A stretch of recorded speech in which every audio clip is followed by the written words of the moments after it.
Il était une fois, dans un village africain reculé, un lieu où la beauté et la grâce étaient célébrées à travers les formes généreuses des femmes. Ce village, entouré de montagnes verdoyantes et traversé par une rivière limpide, était connu pour la fierté de ses habitants. Là-bas, avoir des formes voluptueuses était une marque de beauté et de fertilité. Les femmes aux courbes généreuses étaient admirées, et les hommes y voyaient un signe de prospérité et de chance pour leur famille. Mais dans ce village où toutes les femmes semblaient taillées selon les mêmes proportions, une jeune fille se distinguait. Si cette vidéo vous plaît, n'oubliez pas de mettre un j'aime et de me dire ce que vous en pensez en commentaire. Partagez-la avec vos amis pour qu'ils en profitent aussi, et surtout, abonnez-vous pour ne rien manquer des prochaines vidéos. Merci pour votre soutien. Elle s'appelait Amani. Contrairement aux autres femmes, Amani n'avait ni les hanches larges ni les formes rondes qui faisaient la fierté de ses compagnes. Elle était mince, gracieuse, avec une silhouette fine qui attirait souvent les moqueries et les regards dédaigneux. En grandissant, elle devint la cible de toutes sortes de railleries et de surnoms méchants.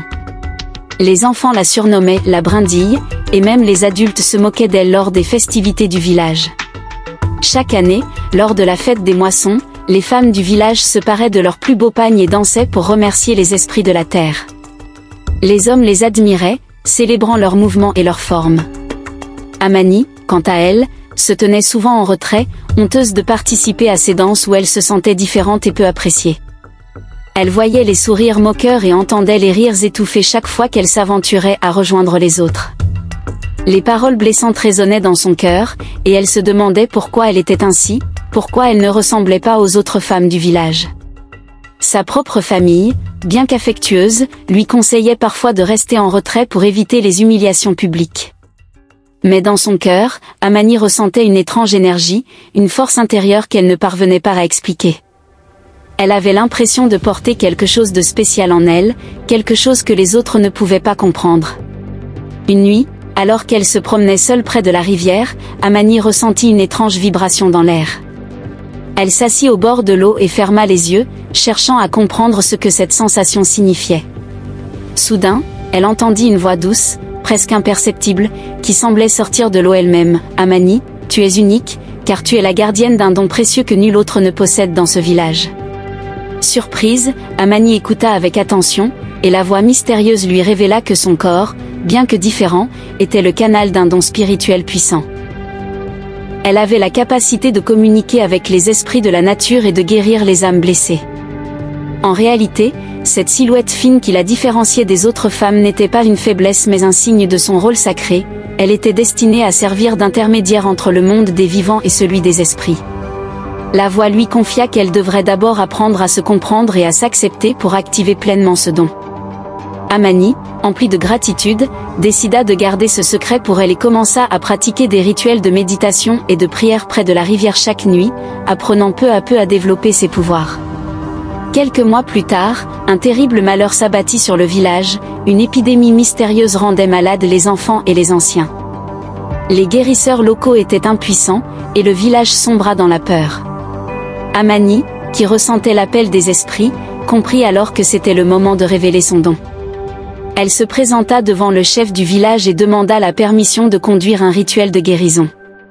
Au début, les villageois se moquèrent, se demandant comment la fille maigre sans forme pouvait les aider alors que même les meilleurs guérisseurs avaient échoué. Mais face à l'insistance d'Amani, le chef décida de lui accorder une chance, désespéré de trouver une solution. Amani rassembla les malades autour de la rivière, où elle invoqua les esprits de l'eau et de la terre, récitant des incantations qu'elle avait apprises lors de ses méditations. Elle plongea ses mains dans l'eau sacrée et passa cette eau sur le front des malades, en murmurant des prières de guérison. Peu à peu, les malades retrouvèrent leur force, leurs douleurs s'apaisèrent, et les enfants sourirent à nouveau. Les villageois, stupéfaits, assistèrent à un véritable miracle. Après cet événement, Amani devint une héroïne dans le village. Les gens réalisèrent que sa différence physique n'était pas un défaut, mais un signe de son destin exceptionnel. Elle n'était pas seulement une fille sans forme, elle était la gardienne des esprits et la protectrice du village. Les villageois, qui autrefois la moquaient, venaient désormais lui demander conseil et lui confier leurs soucis. Amani utilisa son don pour aider les siens, guérissant les âmes et renforçant l'harmonie entre les villageois et la nature qui les entourait. Avec le temps, l'histoire d'Amani devint une leçon pour tous les jeunes du village, il ne faut jamais juger une personne par son apparence. Sa beauté intérieure et son don spirituel étaient bien plus précieux que toute forme physique.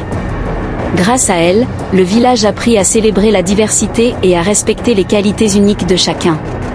On raconte que bien des années après sa mort, l'esprit d'Amani continue de veiller sur son village, apparaissant parfois aux jeunes filles près de la rivière pour leur rappeler que leur véritable force se trouve à l'intérieur d'elles-mêmes.